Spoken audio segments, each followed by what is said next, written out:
Hi there, this is Tina from Action on Anxiety. Today I wanted to have a chat about persistent fears and worries that can occur as part of anxiety. We can sometimes feel that our outlook is really negative. We look forward and all we do is catastrophize and worry, think the worst about what might happen to us and our loved ones in the future.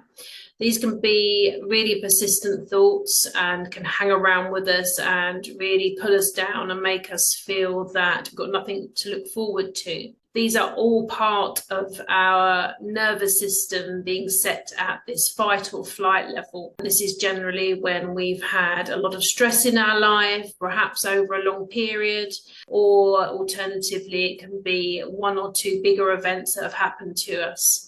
But if our nervous system is set off and it's in this heightened setting where it's worried about our safety, it's worried about whether we will survive. And this is a really instinctive setting. This is about our unconscious mind weighing things up because of the events that have gone on around us and making the decision that we are not safe, and therefore it thinking that we need to plan and check out everything to make sure that disaster isn't going to happen. Of course, the reality of this is often very different. In modern life, we have a lot of stresses around all the time, most of which we can't really escape from.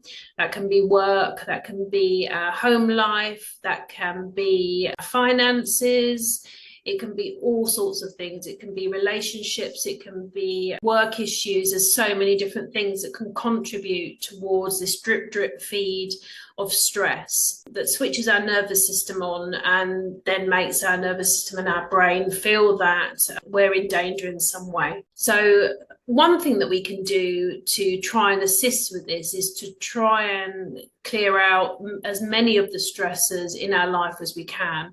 Now, of course, this really isn't very possible often to get away from things that are stressing us. They are there and we have to deal with them. But if there is anything that does give you stress that you can take out of your life, an example of this might be not watching the news anymore if we find it very stressful. So coming away from watching the news, perhaps putting something on the telly that makes you laugh or you enjoy watching.